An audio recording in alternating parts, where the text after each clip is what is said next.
صدق اللہ العظیم. ما شاء اللہ لا حول ولا قوة الا باللہ العلی العظیم.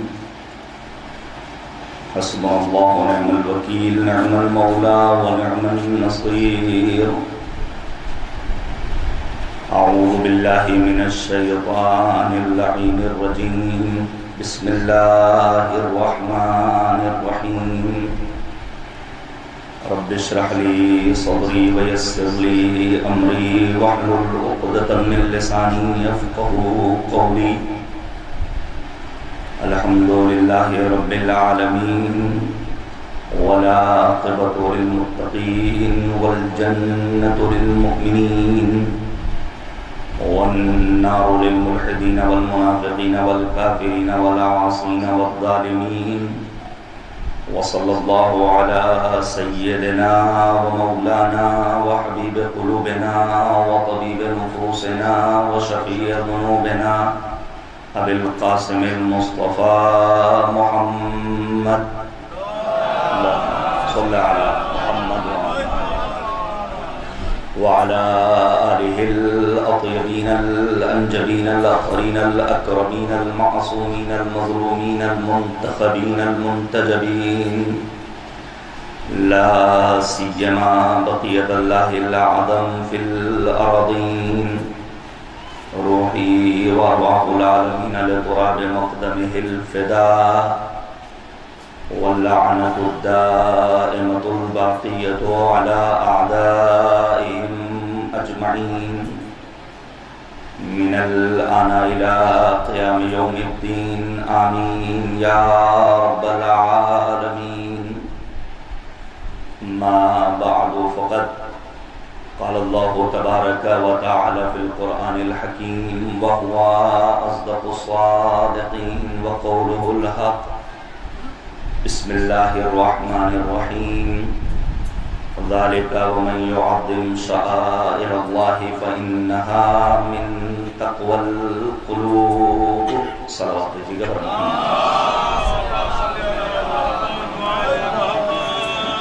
حضرات گزارش ہے کہ ایک مرتبہ سورہ حمد اور 3 مرتبہ سورہ توحید پڑھ کر مرحومہ ذہین معمولین تھے جناب قدیر حسن رضوی صاحب کو ارشاد فرمایا. اللهم صل على محمد وعلى محمد. اللهم صل على محمد وعلى محمد. اللهم صل على محمد وعلى محمد.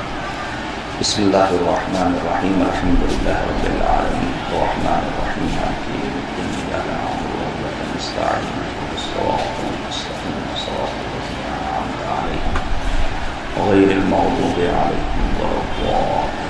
بسم الله الرحمن الرحيم. قل هو الله أحد الله الصمد لم يلد ولم يولد ولم يكن له كفوا أحد. بسم الله الرحمن الرحيم. قل هو الله أحد الله الصمد لم يلد ولم يولد ولم يكن له كفوا أحد. بسم الله الرحمن الرحيم. قل هو الله أحد الله الصمد لم يلد ولم يولد ولم يكن له كفوا أحد. صدق الله.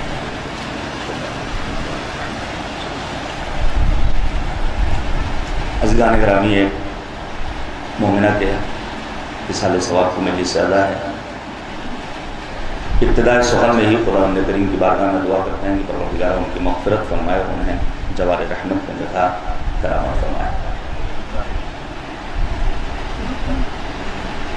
سوال یہ پیدا ہوتا ہے کہ ہم مجلسوں کا انتظام یا اہتمام کیوں کریں؟ آیا مقصد صرف دید اور بازدید ہے کہ وہ ہمارے رشتہ دار ہیں لہذا ان سے ملاقات ہو جائے گی، یا مقصد صرف اور صرف حصول ثواب ہے، یا اس سے آگے بھی ہمیں اور آپ کو کچھ سوچنا ہے؟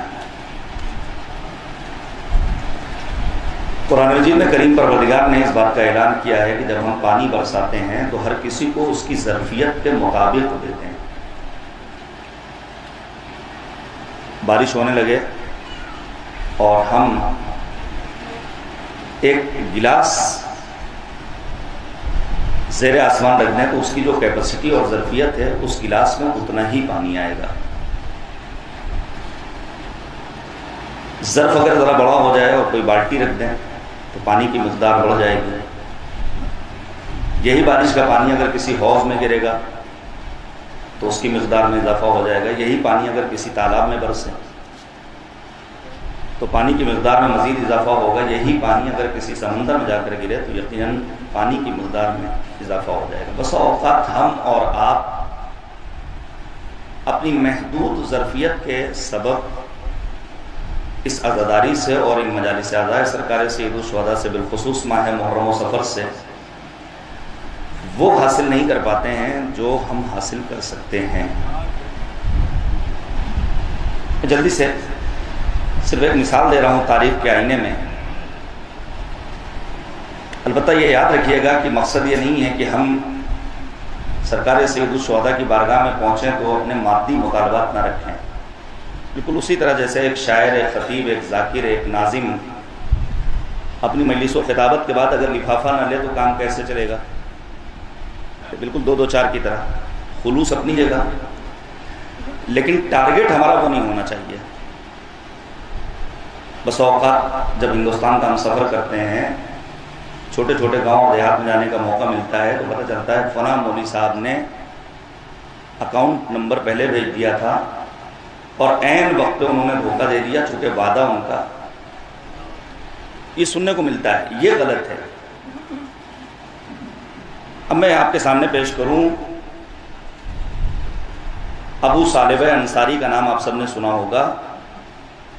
ابو ثعلبہ انصاری رسول کے صحابی ہیں اور صف نماز میں پہلی صف میں کھڑے ہو کر رسول کی ابتدا میں نماز ادا کرنے والے. ایک روز پیغمبر کے پاس آئے اور آنے کے بعد کہتے ہیں یا رسول اللہ میں بڑا پریشان حال ہوں، ضرورت مند ہوں، تندرستی کا شکار ہوں، دعا کر دیجیے کہ اللہ مجھے نواز دے. تو نبی اکرم نے فرمایا ابو ثعلبہ جو تمہاری ضروریات ہیں اللہ وہ پوری کر رہا ہے. پھر روایت کہتی ہے جب ابو ثعلبہ انصاری کے اسرار کو نبی آدم نے بڑھتا ہوا دیکھا تو خدا کی بارگاہ میں دعا کی پروردگارا ابو ثعلبہ کو وہ دے دے جو ابو ثعلبہ چاہتے ہیں. نتیجہ یہ ہوا کہ ابو ثعلبہ انصاری کا ایک عزیز دنیا سے رخصت ہوا، لا ولد تھا. جو میراث تھی وہ ابو ثعلبہ انصاری کو حاصل ہو گئی. مدینے کے باہر فارم ہاؤس بنا لیا، ایک بڑی ملکیت اور اراضی کے مالک بن گئے.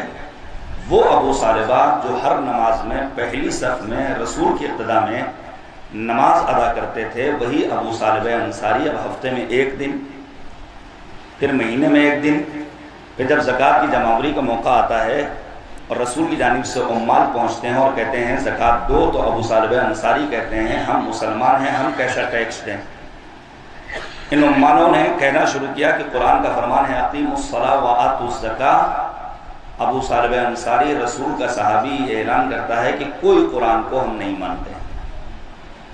جب نبی آدم کو خبر ملی تو 3 مرتبہ ابو ثعلبہ انصاری کے لیے فرمایا ویل للثعلبہ ویل للثعلبہ ویل للثعلبہ. جو ہماری ضروریات ہیں وہ ہمیں ہمارا کریم پروردگار دے رہا ہے. اب ایک دوسری روایت سن لیجیے تاکہ ان مجلسوں میں جو اتنا ہم اہتمام کرتے ہیں، ڈسٹرکٹ امبیڈکر نگر میں کتنے پروگرامز ہوتے ہیں کوئی اندازہ نہیں لگا سکتا ہے، کتنا سرمایہ خرچ ہوتا ہے، کوئی سوچ نہیں سکتا ہے کتنا وقت جاتا ہے. عمدہ سے عمدہ ذاکرین، بہترین لذیذ غذاؤں کا انتظام، اور پھر 2 مہینے 8 دن میں جہاں تھے وہیں باقی. صرف ایک روایت پیش کروں گا، بات کو آگے بڑھا دوں گا. روایت کہتی ہے کہ رسول کے پاس ایک شخص آیا. آ جائیے قبلہ، آ جائیے صلوات بھیجیے گا محمد وعلی محمد اللہم صلی علی محمد وعلی محمد. اور آنے کے بعد کہتا ہے پیغمبر کے پاس یا رسول اللہ جب اہل مکہ نے آپ کو پریشان کرنا شروع کیا تو آپ نے طائف کا رخ کیا. طائف میں آپ کی میزبانی کا شرف میں نے حاصل کیا تھا. رسول اکرم کو یاد آ گیا، پیغمبر مسکرائے اور نبی آدم نے مسکرانے کے بعد کہا جو مانگنا ہو مجھ سے مانگ لو. اب وہی ظرفیت کی بات کہ ہمیں اپنے وسعت قلبی میں اضافہ بھی کرنا ہے، ظرف وجودی میں اس حد تک اضافہ کرنا ہے کہ ہم اپنے آپ کو سار اللہ یعنی سید الشہداء کی ذات گرامی سے بقیت اللہ یعنی امام زمانہ تک پہنچا دیں. تب تو سمجھیے مجلسوں کا مقصد حاصل ہو رہا ہے. ایک بڑی پیاری بات کہہ کر کے میں گزر جاؤں گا چونکہ وقت نہیں ہے. اسلامی انقلاب کی کامیابی میں جو اہم ترین کردار ادا کیا وہ شہداء نے. شہداء راہ انقلاب میں ایک نام آتا ہے جناب شہید مرتضیٰ آمینی کا.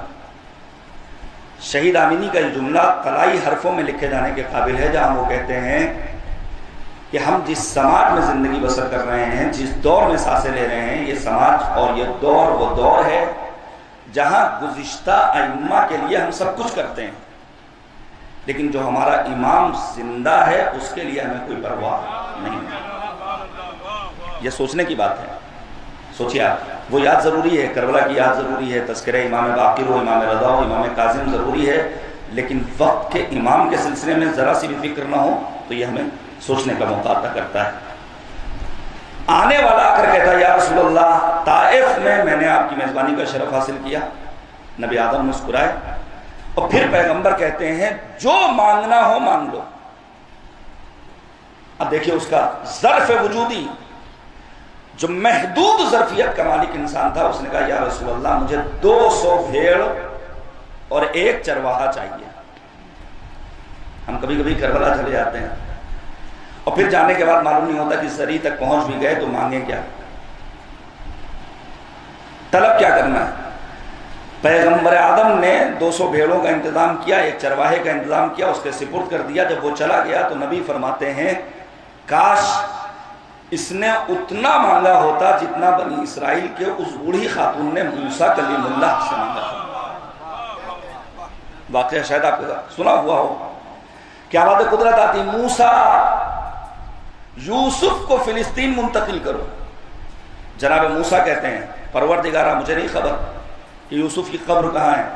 پھر اب 3,500 مرتبہ، ایک مومنہ کے اصال ثواب کو ملی سے ادا ہے، سن لیے یہ جملہ، 3,500 مرتبہ موسیٰ نے خدا سے گفتگو کی، اور انہی گفتگوؤں کے درمیان ایک مرتبہ موسیٰ پوچھتے ہیں پروردگار سے، پروردگارہ جب تو کسی بندے کو چاہتا ہے تو کیا دیتا ہے؟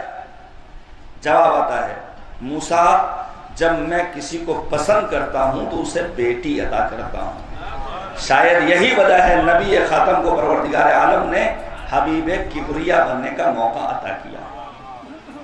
ہمارے ہاں تو چہرے بن جاتے ہیں، حتیٰ گریہ و زاری شروع ہو جاتا ہے، ساس بہو میں تنازعات شروع ہو جاتے ہیں۔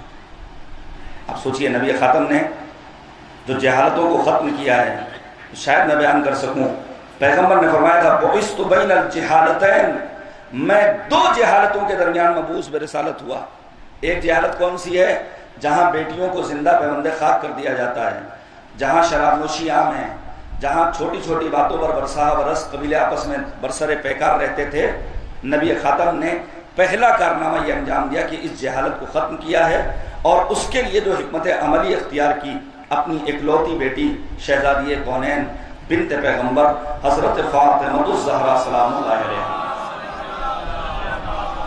ان کا ایسا احترام کیا کہ تاریخ میں اس کی نظیر نہیں ملتی ہے۔ جب وہ شخص لے کر چلا گیا تو پیغمبر نے کہا کاش اتنا مانگتا جتنا موسیٰ سے اس بڑی عورت نے مانگا۔ جیسے ہی موسیٰ نے کہا پروردگارہ مجھے نہیں معلوم یوسف کی قبر کہاں ہے، آواز قدرت آتی ہے بنی اسرائیل کے فلاں محلے میں ایک ضعیفہ ہے، اس سے جا کر ایڈریس معلوم کر لو۔ موسیٰ پہنچے، کیا بتا سکتی ہو ہمارے بھائی یوسف کی قبر کہاں ہے؟ دیکھیے ظرف وجودی میں جب وسعت پائی جاتی ہے تو اس خاتون کی طرح تیز ہوشی کے ساتھ انسان جواب دیتا ہے۔ وہ خاتون کہتی ہے میں بتاؤں گی، لیکن علی شرطی، میرے اپنے شرط و شروط، کچھ ٹرمز اینڈ کنڈیشن۔ اب جناب موسیٰ نے یہ سوچا کہ اگر مجھ سے کچھ مانگ لیا تو میرے پاس دینے کے لیے ہے کیا، خاموشی سے بیٹھ گئے۔ پھر آواز قدرت آتی، موسیٰ کیا ہوا؟ جناب موسیٰ کہتے ہیں پروردگارہ خاتون کو ایڈریس معلوم تو ہے، لیکن وہ شرط رکھنا چاہتی ہے میرے پاس دینے کے لیے کچھ نہیں ہے۔ اس ایک جملے کو سمجھ جائیے گا تو عقیدہ توحید میں مضبوطی پیدا ہو جائے گی۔ کبھی بھی جیب سے خرچ کرتے وقت ہم بخل سے کام نہیں لیں گے۔ جیسے ہی جناب موسیٰ نے کہا وہ شرط رکھنا چاہتی ہے، قدرت اعلان کرتی موسیٰ شرط قبول کر لو، دینا مجھے ہے تمہیں نہیں دینا ہے۔ صلوات بھیجیے گا محمد وآلہ۔ جناب موسیٰ نے کہا تمہاری شرط منظور۔ وہ خاتون کہتی ہے موسیٰ مجھے جنت میں آپ کی معیت چاہیے۔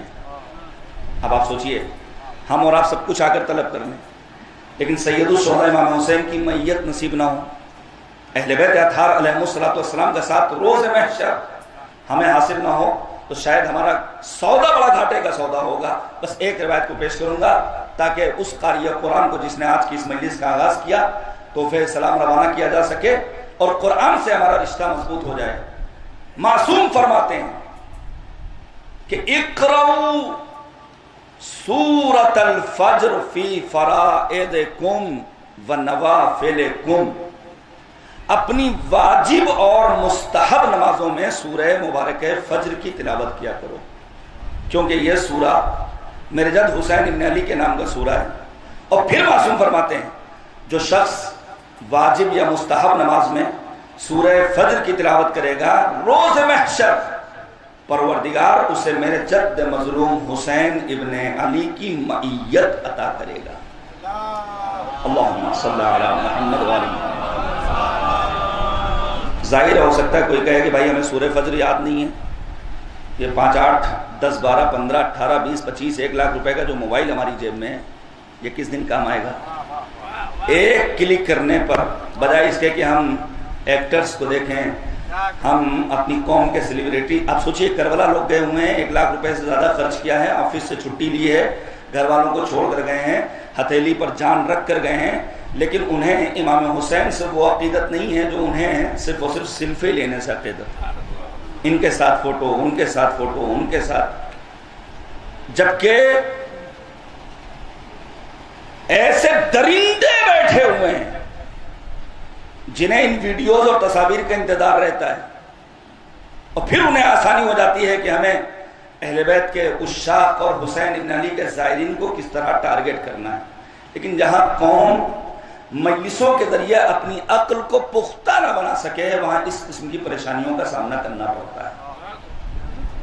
ہماری قوم کی ایک بدنصیبی ہے کہ بسا اوقات ہم اپنی بدعقلی پر اپنے بزرگوں کی بدعقلی کو دلیل بناتے ہیں۔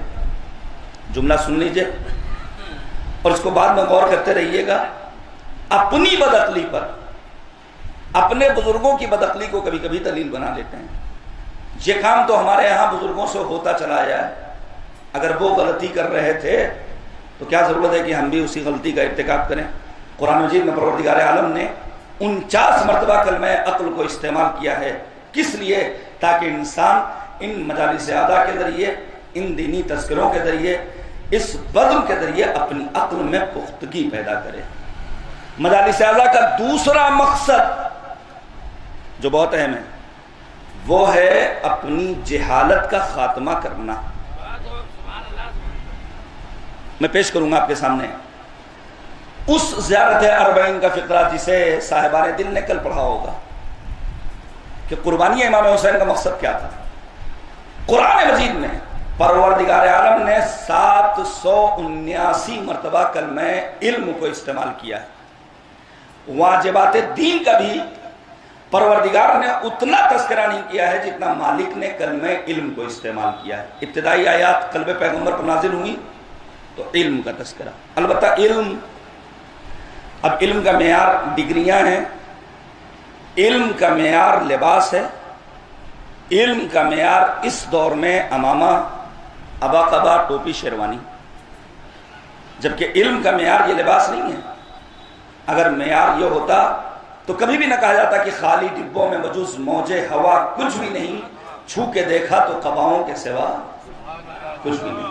آپ توجہ کیجئے گا، زیارت اربعین اللہ ہم سب کو توفیق دے کربلا پہنچنے کی انشاءاللہ، چھٹے امام صاحب تک پہنچی ہے جہاں معصوم نے اللہم صلی علی محمد وآل محمد، جہاں معصوم نے امام کی قربانی کا مقصد پیش کیا۔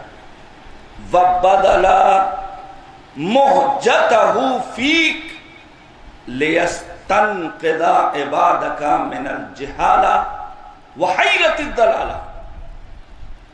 میرے جد مظلوم حسین ابن علی نے قربانی اس لیے پیش کی تاکہ بندگان خدا کو جہل و جہالت اور ضلالت و گمراہی کے دلدل سے نجات عطا کریں۔ ایک جہالت نبی کے دور میں کون سی تھی؟ بیٹیوں کو زندہ پیوند خاک کر دینا۔ ایک جہالت کیا تھی؟ نبی نے 1.25 لاکھ حاجیوں کے درمیان اعلان ولایت امیر المومنین کیا، لیکن لوگوں نے اپنے وقت کے امام کو نہیں پہچانا۔ اب سوچئے سید الشہداء نے جہالت کا خاتمہ ایسا کیا کہ جو آپ کے ساتھ آ گئے روز عاشور، جب ہنگام نماز ظہر سعید ابن عبداللہ تیروں پر تیر اپنے بدن پر لیتے ہیں، تو معرفت امام کا عالم یہ ہے کہ امام حسین سے یہ سوال نہیں کرتے مولا جنت تو پکی ہے، جنت میں میرا مقام دکھا دیجئے، بلکہ فرماتے ہیں اب وفیت تو ابن رسول اللہ، فرزند رسول کیا ہم نے اپنے وعدے کو پورا کر دیا؟ تو مولا فرماتے ہیں انت امامی فی الجنہ، جنت میں تم مجھ سے آگے آگے ہوگے۔ یہ ہے معرفت، یہ ہے علم۔ لیکن جہاں انسان کی عقل پر جہالت غالب ہو جائے وہاں پھر نہ علم کام آتا ہے نہ عقل کام آتی ہے۔ میں پیش کروں گا آپ کے سامنے کہ آخر ہمارے ہاں مذہب نے، معصومین نے جہالت کی علامتیں کیا بیان کی ہیں اور علم کی اور عقل کی علامتیں کیا بیان کی ہیں۔ زیارت اربعین کا فلسفہ تھا کہ ہمیں اور آپ کو سمجھ میں آ سکے۔ وَمِنْ عَلَامَاتِ الْجَهْلِ، جہل کی علامتوں میں ایک علامت کیا ہے؟ التہاون فی فرائض اللہ، جو اللہ نے واجب قرار دیا ہے اس میں سستی کا پایا جانا، یہ جہالت کی علامت ہے۔ ظاہر فرائض الہیہ میں، واجبات دین میں پہلا واجب فریضہ وہ ہے نماز۔ اگر نماز کے تئیں سستی پائی جائے تو اس کا مطلب انسان جاہل ہے۔ ٹائی بیلٹ والا ہو، کوٹ پینٹ والا ہو، ٹوپی شیروانی والا ہو، چونکہ شکایتیں ملتی ہیں مولوی صاحب آئے لیکن صبح کی نماز نہیں پڑھی۔ حیرت ہے آپ مومنین پر پھر آپ بلاتے کیوں ہیں؟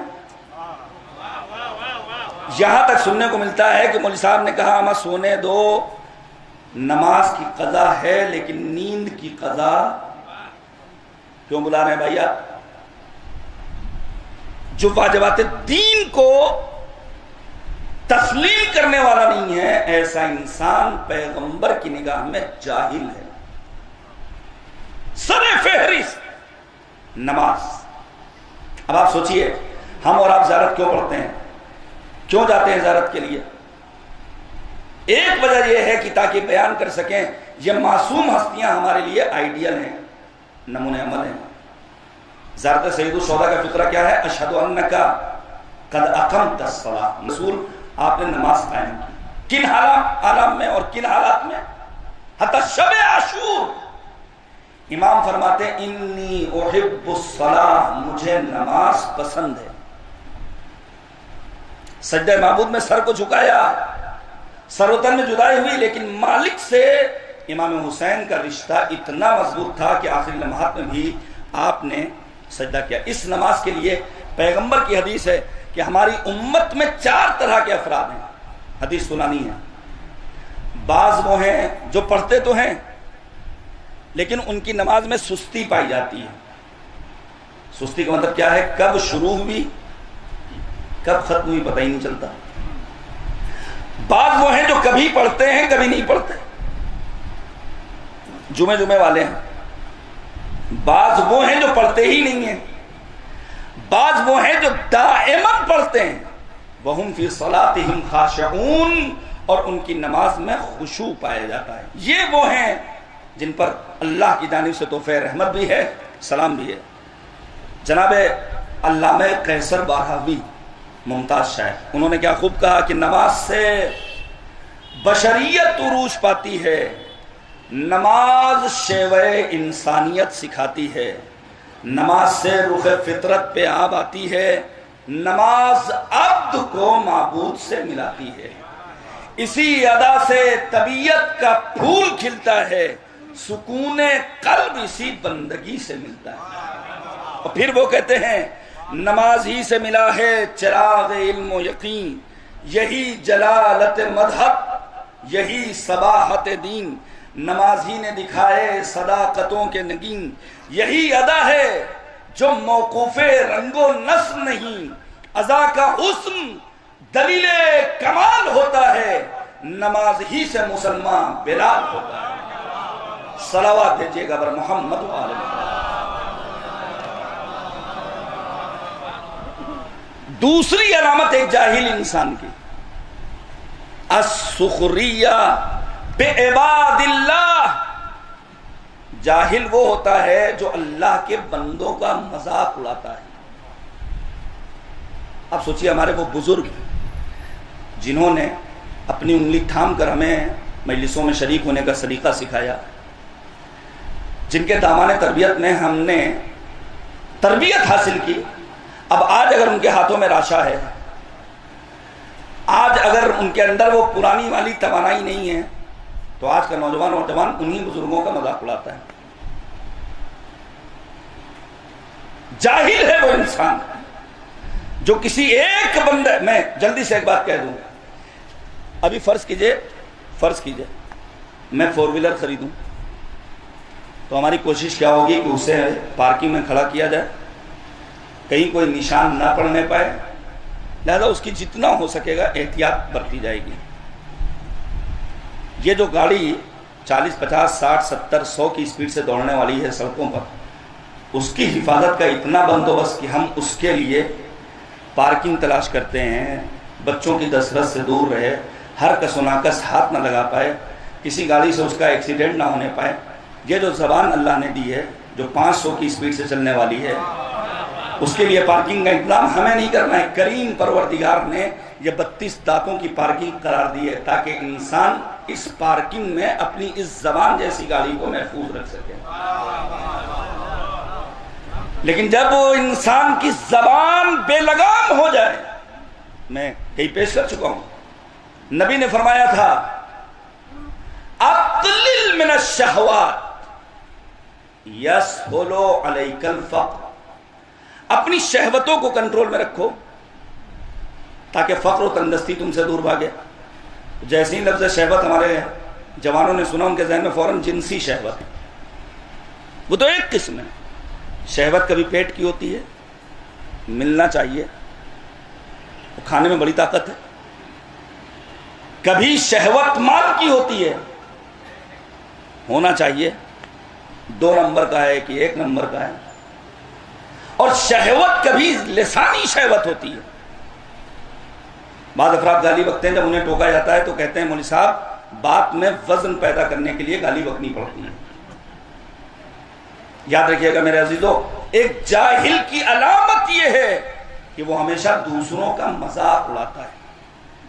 پھر فرمایا لا تکثر الکلام بغیر ذکر اللہ، ایک جاہل کی علامت یہ ہے کہ بولتا تو ہے لیکن اس کی زبان پر ذکر پروردگار نہیں ہوتا ہے، جو آتا ہے اول فول منہ میں بکنا شروع کر دیتا ہے۔ اسی لیے مذہب نے کہا طرز سخن، آداب گفتگو، سلیقہ کلام قرآن سے سیکھو، اہل بیت سے سیکھو۔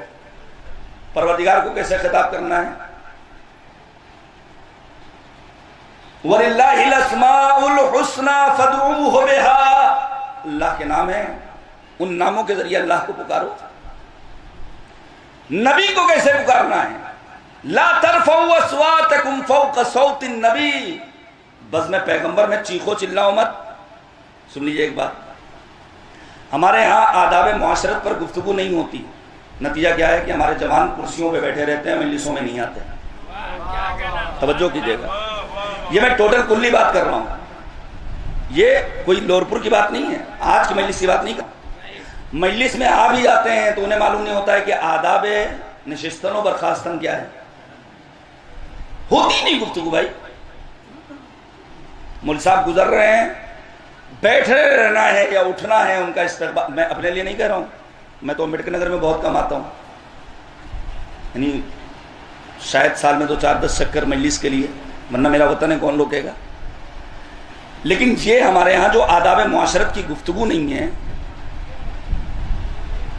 بڑا گزر رہا ہے تو اس کے سامنے کیسے بیٹھنا ہے، 2 آدمی گفتگو کر رہے ہیں تو آیا اس میں بیچ میں جا کر مداخلت کرنی ہے کہ نہیں کرنی ہے،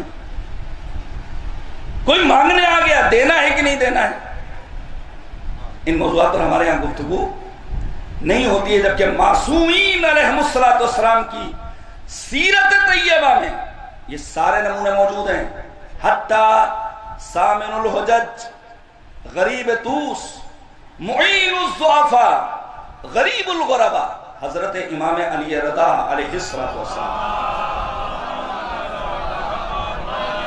مولا امام رضا کے سلسلے میں ملتا ہے ایک شخص ہے جس کا نام ہے ابراہیم ابن عباس موصلی، امام رضا کا شاعر ہے، لیکن آخر میں اس نے اپنی زندگی چوپٹ کر لی دو وجہوں سے۔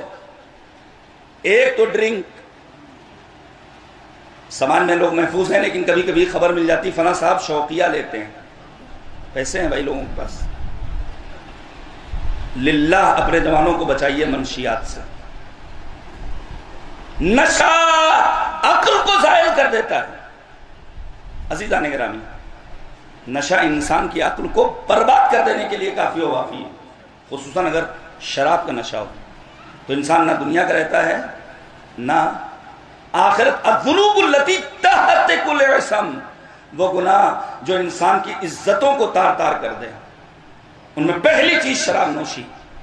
اب ابراہیم ابن عباس موصلی چونکہ شراب پیتا تھا، برے کاموں کا مرتکب ہوتا تھا، لیکن اس نے امام رضا کے سلسلے میں قصیدے کہے۔ وہ کہتا ہے جب امام دربار مامون میں آتے تھے تو امام کے چند صفات، ان میں ایک صفت جو اس نے ایز اے رپورٹ پیش کی ہے کہ مولا امام رضا نے کبھی دربار میں کسی کے سامنے اپنے پاؤں کو دراز نہیں کیا۔ یہ آداب معاشرت ہمارے یہاں بیان نہیں ہوئے، لہذا قرآن مجید رکھا ہوگا، کوئی بات نہیں، قرآن ہی تو ہے۔ بزرگ بیٹھے ہوں گے، اماں بیٹھی ہوں گی، ان کی رعایت نہیں، جلدی سے سن لیجئے۔ معصوم نے فرمایا اگر تمہاری زندگی میں 2 دن بچے ہوں تو ان 2 دنوں میں سے 1 دن ادب کے حاصل کرنے میں صرف کرو۔ یہ ادب، آپ سوچیے ابھی قافلہ کربلا نہیں پہنچا ہے،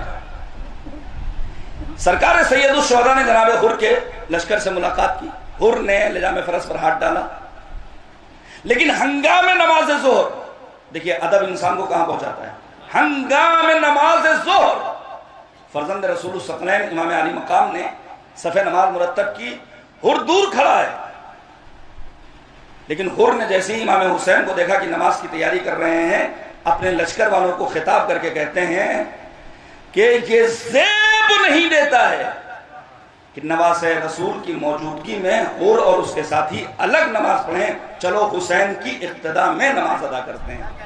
یہ حر کا ادب تھا کہ نگاہ انتخاب سید الشہداء نے حر کو منتخب کر لیا، اور پھر شاعر کو کہنا پڑا عشق مولا میں میرا دل جب فنا ہو جائے گا، یا مدینہ یا نجف یا کربلا ہو جائے گا، دیکھ کر فوج عدو میں حر کو کہہ سکتا تھا کون، خاک ہو کر شامل خاک شفا ہو جائے گا۔ صلوات بھیجیے گا بر محمد و آل محمد۔ ماں باپ سے کیسے گفتگو کرنی ہے، لا ترفعوا اصواتکم، پیغمبر کے لیے کلہما قولا کریما، کریمانہ لب و لہجے میں گفتگو کرنی ہے۔ بیوی کو کیسے مخاطب قرار دینا ہے، پیار کے لہجے میں۔ بچوں کو کیسے، ہر ایک کے لیے، حتیٰ معصوم نے فرمایا کہ اگر قبرستان میں بھی جاؤ تو اگربتی بعد میں جلاؤ، پہلے کہو السلام علیکم یا اہل القبور نحن انشاءاللہ بکم لاحقون، اے اہل قبور تم پر ہمارا سلام، ان قریب ہم بھی تم سے ملحق ہونے والے ہیں۔ یہ تو ہو گئی ایک جاہل کی علامت ہے۔ اب آئیے ایک عاقل کی علامت آپ کے سامنے بیان کروں۔ ان من علامات العقل ان التجافی عن دار الغرور والانابہ الى دار الخلود والتزود لسکن القبور والتأہب لیوم النشور۔ یہ چند علامتیں ایک عقل مند انسان کی۔ پہلی علامت عقل مند انسان کی کیا ہے کہ وہ اس دار فانی سے صرف تجافی کی حد تک محبت کرتا ہے۔ تجافی کسے کہتے ہیں؟ جب امام جماعت دوسری رکعت میں ہوتا ہے اور آپ کی پہلی رکعت ہوتی ہے، امام جماعت جب تشہد پڑھتا ہے تو آپ اپنے دونوں ہاتھوں کو زمین پر ٹیکتے ہیں، پشت ذرا اٹھی ہوئی ہوتی ہے، اس کنڈیشن کو عربی زبان میں کہتے ہیں تجافی، یعنی جیسے ہی امام قیام کرے گا فوراً نماز پڑھنے والا امام کے ساتھ اٹھ جائے گا۔ معصوم نے فرمایا عقل مند انسان وہ ہے جو کبھی بھی دنیا سے دل بستگی نہیں کرتا، ہر پل اپنے آپ کو آمادہ رکھتا ہے کہ جب اللہ کی طرف سے اعلان ہو جائے کہ ہماری بارگاہ میں آنا ہے۔ لیکن ہم موت سے ڈرتے ہیں، گھبراتے ہیں، کیوں؟ کیونکہ ہم نے اس دار آخرت کے لیے کچھ تیار نہیں کیا۔ دنیا کی دل بستگی، سن لیجیے، لکھا ہے علماء نے، ایک شخص تھا جس کا باغات تھے، وہ اپنے باغات سے خرموں کو بیچتا بھی تھا، غریبوں کو کھلاتا بھی تھا، لوگوں کی دعوت عام بھی کرتا تھا۔ بوڑھا ہو گیا، مرض میں مبتلا ہوا، اس نے اپنے بچوں کو اکٹھا کیا، کہا دیکھو بھائی ہم تو جا رہے ہیں، ہم نے اپنی دنیا کے لیے کچھ نہیں کیا، ہمارے دروازے کھلے ہوتے تھے غریبوں کے لیے، تمہاری مرضی، جیسے چاہو ویسے زندگی کو آگے بڑھانا۔ ان بچوں میں سے ایک نے کہا بابا آپ نے ہم پر ظلم کیا، ہمارے حق کو دوسرے کے سپرد کیا۔ باپ کا انتقال ہو گیا، بھائیوں نے آپس میں میٹنگ کی، ایک بھائی نے کہا ہمیں وہی کرنا ہے جو ہمارے باپ کرتے تھے۔ سارے بھائیوں نے کہا نہیں، ہم بازار میں اچھی قیمت پر اپنے پھل کو فروخت کریں گے۔ ساری میٹنگ میں فیصلے ہو گئے، باتیں کمپلیٹ ہو گئی، لیکن اللہ کا کرنا دیکھیے، رات آئی، بجلیاں کڑک رہی ہیں، طوفانی بارش ہو رہی ہے، یہاں تک کہ پروردگار عالم نے کچھ ایسا انتظام کیا کہ پورا باغ جل کر خاکستر میں تبدیل ہو گیا۔ صبح میں جب یہ سارے بھائی پہنچتے ہیں تو کیا دیکھا؟ نہ باؤنڈری باقی ہے، نہ باغ باقی ہے۔ اس موقع پر وہ مومن بھائی کہتا ہے ہم نے تم سے کہا تھا کہ ہمیں اس دنیا کے لیے کچھ نہیں کرنا ہے بلکہ اپنی آخرت کو آباد کرنے کے لیے سامان فراہم کرنا ہے۔ یہ ہے تجافی۔ دوسری علامت جو پیغمبر نے فرمائی کہ وَالْإِنَابَةَ إِلَى دَارِ الْخُلُودِ، اس ابدی آخرت کے لیے سامان فراہم کرو۔ پیغمبر کی وصیت، امیر المؤمنین کے نام، اہل بیت اطہار علیہ السلام کی روش، ان کی سیرت طیبہ، کہ انہوں نے دنیا کے لیے کچھ نہیں کیا۔ مثلا ہم کچھ نہیں کر سکتے، میں ایک سوال کر رہا ہوں، ہم نے اور آپ نے دوسروں کو خوش کرنے کے لیے کتنا کام انجام دیا؟ کتنا کام انجام دیا؟ اچھا، ایک زیارت ہے جس کا نام ہے زیارت ناحیہ، آپ سب نے مصائب کے دوران اس زیارت کا نام سنا۔ اس زیارت میں امام حسین کی چند ایک فضیلتوں کو امام زمانہ نے بیان کیا، سنیے گا۔ مثلا کنت ولدا لرسول اللہ، یہ زیارت کا فقرہ ہے۔ اے میرے جد مظلوم حسین ابن علی، آپ رسول خدا کے فرزند تھے۔ اب اس کی وضاحت ہے، اس سے میں آگے بڑھ رہا ہوں۔ وَسَنَدًا لِلْقُرْآنِ، آپ قرآن کی سند تھے۔ اس کے بعد کا فقرہ کیا ہے؟ وَعَاضُدًا لِلْأُمَّةِ، آپ امت پیغمبر کے لیے قوی بازو تھے۔ توجہ کیجئے گا، روایت کہتی ہے سید الشہداء ایک راستے سے گزر رہے ہیں، کیا دیکھا؟ ایک شخص ہے جو کوڑے کے ڈھیر پر کتے کے ساتھ بیٹھ کر کھانا کھا رہا ہے۔ میں گزارش کروں گا کہ مجالس کے تبرک میں کوئی کمی نہ ہو، لیکن کبھی ایک مرتبہ غور کر لیجئے کہ ہندوستان میں جو کروڑوں لوگ بھوکے سو رہے ہیں، یمن میں بچے ہڈیوں کا ڈھانچہ بنے ہوئے ہیں، غزہ میں پینے کے لیے پانی نہیں ہے، کبھی ان کے بارے میں کم سے کم ایک احساس تو پیدا ہو، ایک شعور تو بیدار ہو۔ توجہ کیجئے گا عزیزان گرامی۔ اچھا جلدی سے یہ بھی سن لیجئے، مثلا اس ایک جملے پر بڑا اعتراض ہوا کہ آج کی کربلا، آج کی کربلا، کیا مطلب ہے آج کی کربلا؟ ظاہر ہے وہ کربلا 61 ہجری میں جو میدان کربلا میں تھی، اس کے لیے تو مولانا نے فرما دیا تھا لا یوم کا یوم کا یا ابا عبداللہ، یہ امام مجتبیٰ کا فقرہ ہے۔ لیکن جو کام ابن زیاد نے اس دور میں کیا، وہ آج کے دور کا ابن زیاد آج کے دور میں کر رہا ہے۔ پیش کروں؟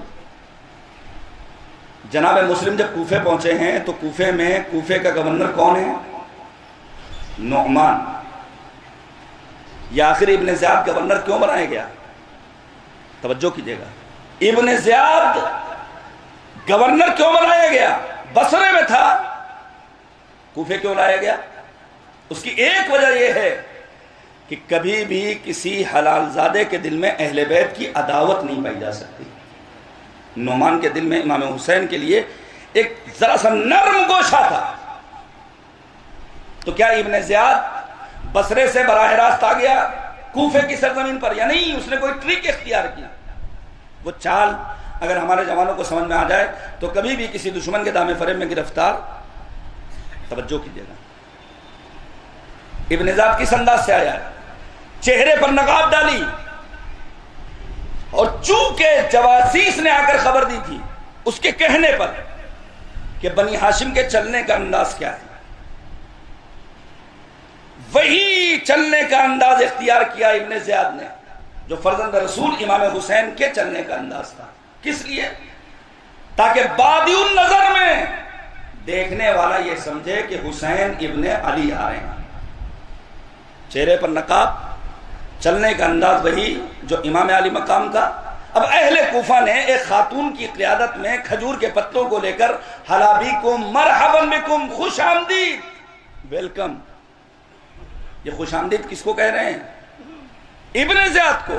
کیا سوچ کر کہ نواسہ رسول حسین ابن علی آ رہے ہیں. توجہ کیجئے گا میرے عزیزو، اس دور کے اہل کوفہ کی غلطی یہ تھی کہ انہوں نے امام علی مقام سید الشہداء امام حسین کے نمائندے جناب مسلم سے بڑھ کر سوال کیوں نہیں کیا کہ یہ بتائیے آنے والی ذات آیا حسین ابن علی کی ذات ہے یا نہیں ہے. ابن زیاد نے کارنامہ انجام دیا، سیاہ کارنامہ، کہ اس دور کے اہل کوفہ کو اس دور کے امام کے نمائندوں سے جدا کیا. آج کے ابن زیاد یہ چاہتے ہیں کہ موجودہ دور میں امام زمانہ کے نمائندوں سے، مراجع اعظام سے، مجتہدین ذوی احترام سے ان کا رابطہ کمزور بنا دیا جائے. لیکن جب تک ہم جیسے افراد موجود ہیں ہم قوم کو آگاہ کرتے رہیں گے. فقیہ دین کی عزت سے کھیلنے والے خود اپنی آبرو ہی نظر بات کرتے ہیں، اور جنہیں یہود و نصارہ خرید لیتے ہیں وہ ہم گاہوں میں گھس کر فساد کرتے ہیں. صلوات دیجیے گا پر محمد و آل محمد.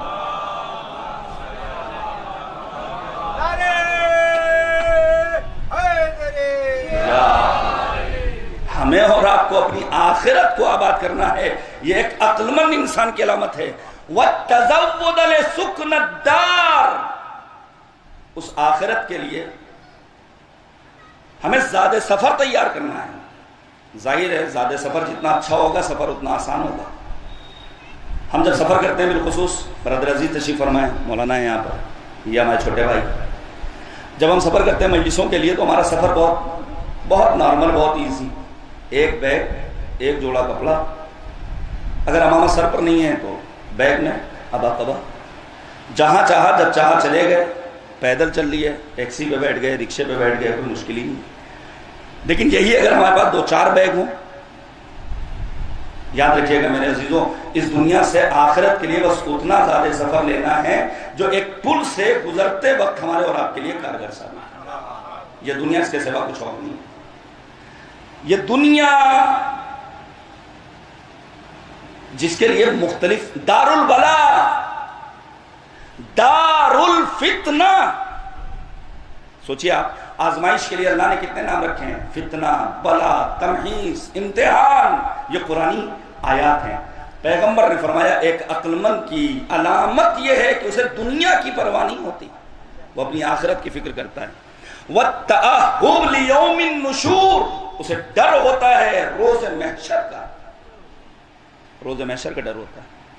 100 نام لکھے ملا محسن فیض کاشانی نے قیامت کے، 70 نام لکھے آیت اللہ العظمی مکارم شیرازی نے قیامت کے، 40 نام لکھے آیت اللہ العظمی جعفر سبحانی نے قیامت کے. یوم الحاقہ، قاریہ، یوم الورود، یوم الخلود، یوم الحساب، یوم الکتاب، یوم المیزان.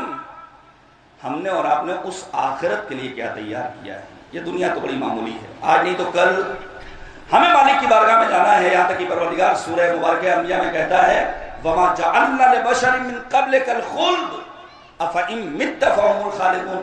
اے پیغمبر ہم نے آپ کو بھی ابدی حیات کا مالک نہیں بنایا ہے، آپ کو بھی مالک کی بارگاہ میں واپس پلٹ کر جانا ہے۔ تو جب احمد مرسل نہ رہے کون رہے گا؟ علامتوں کے ساتھ ساتھ ایک علامت جو عقل کی پیغمبر نے بیان کی، وہیں پر بات کو ختم کر دوں گا۔ اپنی بیٹی جناب زینب اولیاء مقام نے وہ کردار ادا کیا ہے کہ اگر زینب نہ ہوتی تو کربلا در کربلا بھی ماند اگر زینب نہ ہو۔ پیش کروں گا میں مصائب کے چند ایک فقرات کو انشاءاللہ باقاعدہ خطابت دوسری مجلس میں۔ زینب کا امتیاز یہ ہے کہ زینب نے راہ کوفہ و شام میں اپنے گور کے پالوں کا ماتم نہیں کیا ہے، نہیں ملتا ہے۔ اون محمد پر ماتم کیا ہو، علی اکبر کو یاد کر کے آنسو بہائے ہوں۔ بنت امیر المؤمنین نے گریہ کیا ہے تو صرف اور صرف اپنے ماجا حسین پر۔ مدینے پہنچ گئیں، نانا کے مزار پر جانے کے بعد یہی کہا، نانا میرا ماجایا مارا گیا۔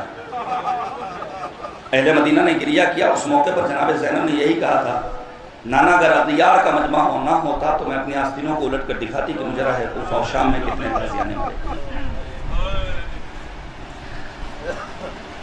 سید الشہداء کی ساری مظلومیت، ساری مصیبت ایک طرف، لیکن امام حسین کی پیاس کی شدت اور یہ مظلومیت ایک طرف۔ اچھا آپ سوچئے، ہم اور آپ سنتے رہتے ہیں شب عاشور امام نے خطبہ دیا، روز عاشور متعدد خطبات۔ خیام حسینی میں آتا تو مولا پڑھتے مرثیہ، قتل ابن رسول اللہ جائع، فرزند رسول کو بھوکا مارا گیا، میں اس کا بیٹا ہوں جسے 3 شب و روز کا بھوکا پیاسا مارا۔ سن لیجئے، یا ہمارے بزرگ بیٹھے ہوئے ہیں، ہمارے جوان ہیں، کوئی گزشتہ 25 سال سے گریہ کر رہا ہے، کوئی 40 سال سے گریہ کر رہا ہے، کوئی 50 سال سے رو رہا ہے، کوئی 60 سال سے رو رہا ہے، لیکن آپ انصاف سے بتائیے، کیا آج تک آپ نے کسی ایسے عزادار کو دیکھا ہے کہ مسلسل گریے کے سبب اس کی آنکھوں میں زخم ہو گیا ہو؟ کوئی ایسا نظر آیا جس کے چہرے پر گریے کے سبب کوئی نشان بن گیا ہو؟ آواز میں جو سلام سنا ہے امام سید سجاد سے، جب جناب منہال نے کہا کہ شاہ کے گھر کی میراث ہے، آپ سنتے رہتے ہیں، تو امام علی مقام نے کہا تم نے صحیح کہا، لیکن کیا ماؤں بہنوں اور بھوکیوں کا بے مکنوں چادر کوفہ و شام کے بازار و دربار میں پکڑا گیا کہ نہیں پکڑا گیا؟ نہیں ملتا ہے۔ امام سجاد نے نہیں ملتا ہے۔ امام سجاد نے جناب علی اکبر کے قاتل کے بارے میں سوال نہیں کیا کہ پکڑا گیا کہ نہیں پکڑا گیا۔ امام سجاد نے جناب قاسم کے لاشے کو پامال کرنے والے ظالم کے بارے میں سوال نہیں کیا کہ گرفتار ہوا یا نہیں گرفتار۔ ہاں اگر سوال کیا ہے امام سجاد نے تو فقط یہ منہال یہ بتاؤ میرے 6 ماہ کے بھائی علی اصغر کا قاتل گرفتار ہوا۔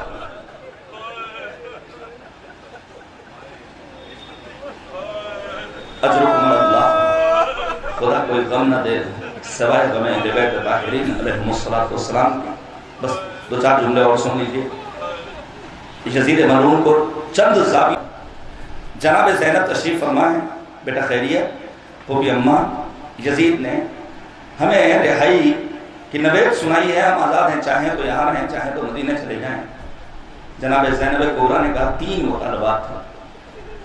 پہلا مطالبہ، ہم نے اپنے ماجا حسین پر دل کھول کر آنسو نہیں بہائے۔ یہ مجالس غم آرزو زینب کبریٰ، تمنا زینب بنت امیر المؤمنین، مکان خالی ہوا۔ آپ سوچئے مجھ جیسا گنہگار، ایک ادنا سا طالب علم 1400 سال کے بعد مصیبتوں کا تذکرہ کرتا ہے تو آنکھیں اشکبار ہو جاتی ہیں۔ جس مجلس میں خطیب امام سجاد رہے ہوں، سننے والوں میں رباب رہے ہوں، جناب زینب رہی ہوں، تو اس مجلس کا آدمی کا دوسرا مطالبہ، سید سجاد یزید سے کہو ہمارا لوٹا ہوا سامان واپس کرے۔ یزید کہتا ہے سید سجاد سامان تو نہیں، ہم قیمت دینے کو تیار ہیں۔ علماء نے بیان کیا کہ امام سجاد اپنی جگہ سے کھڑے ہو گئے اور آنکھوں میں آنکھیں ڈال کر کہتے ہیں یزید خاموش ہو جاؤ، تمہاری سلطنت اور تمہاری دولت میں اتنی گنجائش نہیں ہے کہ میری دادی کے ہاتھ کا سلا ہوا وہ کرتا جسے انہوں نے چکیاں پیس کر پالا تھا اس کی قیمت۔ تیسرا مطالبہ کہ ہمارے لیے سواریوں کا انتظام کیا جائے۔ یہ جو ہم ایام غم میں، عاشور میں، 40 میں، شہادتوں کے ہنگام سیاہ لباس پہنتے ہیں، یہ بھی یادگار ہے زینب کبریٰ۔ سواریاں آمادہ ہیں۔ زینب نے جب دیکھا تو کیا دیکھا، رنگ برنگے کپڑے ہیں، فوراً امام سجاد سے فرماتی ہیں ان سے کہو اجعلوها سودا حتی یعلم الناس نحن فی اعضاء اولاد الزہرا، اس کا رنگ تبدیل کر دیں تاکہ دنیا دیکھ کر پہچان جائے ہم اولاد زہرا کے عزادار ہیں۔ لباس تبدیل کیا گیا، بیویاں سوار ہو گئیں، امام سجاد نے سوال کیا پھوپھی اماں کیا سب بیٹھ گئے؟ زینب نے بڑھ کر ایک جملہ کہا اے بیٹا سید سجاد بھابی رباب نظر نہیں آ رہی ہیں، یہاں ہمارے نوجوان بیٹھے ہوئے ہیں، 23 برس کا نوجوان جس کے سینے میں طاقت ہونی چاہیے، جس کی کمر تنی ہوئی ہونی چاہیے، وہ 23 برس کا سید سجاد اپنی کمر کو تھامے ہوئے زندان شام کے گوشے میں اس طرف آگے بڑھ رہا ہے جہاں سکینہ کی قبر موجود ہے۔ پیچھے پیچھے جناب زینب کیا دیکھا کہ رباب نے اپنی بیٹی کی قبر سے اپنے آپ کو ایسے لپٹا رکھا ہے جیسے ماں اپنی آغوش میں بچے کو لیتی ہے۔ جناب زینب نے کہا بھابی رباب سواری آمادہ ہے۔ رباب نے بڑھ کر ایک جملہ کہا شہزادی رباب مدینے جا کر کیا کرے گی؟ میرا شوہر کربلا میں مارا گیا، میرا علی اصغر کربلا میں دفن کیا گیا، میری 4 برس کی سکینہ زندان شام میں ابدی نیند سو گئی۔ بس آخری جملہ ہے، یہ قافلہ رہائی کے بعد کربلا پہنچا، پہلے زائر جناب جابر بن عبداللہ انصاری امام علی مقام سے گفتگو کر رہے ہیں، اچانک قبر سے آواز آتی چچا جابر ذرا دور لے جاؤ، میری بہنیں آ رہی ہیں۔ جابر نے فاصلہ اختیار کیا، جب یہ قافلہ پہنچا ہے تو نہیں ملتا ہے کہ بیویوں نے سواریوں کے رکنے کا انتظام کیا ہو، چلتی سواریوں سے خود کو گرایا۔ زینب تیز قدم مادائے کی قبر پر پہنچ گئی، بھیا حسین مجھے معاف کر دینا، میں تمہاری امانت واپس نہ لا سکی، میری بھتیجی سکینہ زندان شام میں ہمیشہ کی۔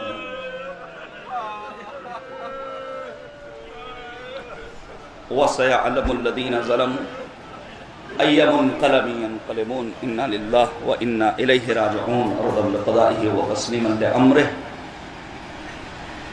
إِلَٰهِ لَا مَعْبُودَ سِوَاكَ إِلَٰهِ بِحَقِّ الزَّهْرَاءِ وَأَبِيهَا وَبَعْثَهُ بِالْمُسْتَوْدَعِ فِيهَا بِعَدَدِ مَا أَحَاطَ بِهِ عِلْمُهُ۔ خدایا ہماری اس عبادت کو قبول فرما، معبود جن مرحومہ کے سال ثواب کی ملی سزائے مرحومہ ان کے درجات کو بلند سے بلندتر فرما، ان کے گناہان کبیرہ و صغیرہ کی مغفرت فرما، ان کے گھر والوں کو بالخصوص ان کی اولاد کو صبر و اجر عنایت فرما، ہم سب کی عاقبت و خیر فرما۔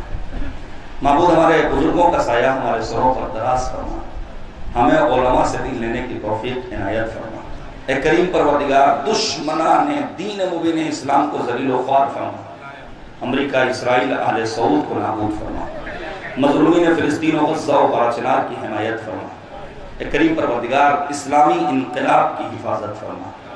معبود واسطہ ہے عظمت اہل بیت طاہرین کا جونا مؤمنین، علماء، افاضل، واعظین، خطبہ، شعراء، ذاکرین، مراجع اعظام بالخصوص رہبر فرزانہ حضرت آیت اللہ العظمیٰ خامنئی، مرجع علی قدر آیت اللہ العظمیٰ سیستانی، سید مقاومت جناب سید حسن نصر اللہ کو طول عمر بابرکت عنایت۔ اے کریم پروردگار تجھے واسطہ ہے عظمت اہل بیت طاہرین کا مقامات مقدسہ کی حفاظت فرما، ہم سب کو مکہ و مدینہ، نجف و کربلا، سامرہ و قادمین، خراسان و قم کی زیارات سے مشرف فرما۔ معبود واسطہ ہے محمد اور آل محمد کا ہمارے امام کے ظہور میں تعجیل فرما اور ہم سب کو امام کے اعوان و انصار میں شمار فرما۔ ربنا تقبل منا انک انت السمیع العلیم۔ گزارش ہے کہ ایک مرتبہ مزید سورہ حمد اور 3 مرتبہ سورہ توحید پڑھ کر مرحومہ ذہین بانو بنت جناب قدیر حسن رضوی صاحب کی کو ساتھ فرما۔ اللہم صلی اللہ الحمدللہ رب العالمین الرحمن الرحیم مالک یوم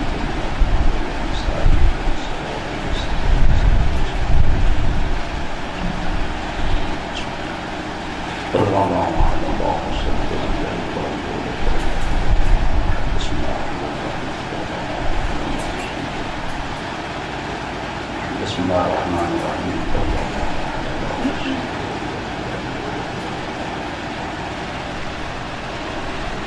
ظاہراً جہاں تک میں سمجھتا ہوں چونکہ بالکل اذان کا وقت ہے، فوراً ہی اذان، فوراً ہی نماز اور اس کے بعد بلا فصل دوسری مجلس کا آغاز ہو جائے گا انشاءاللہ۔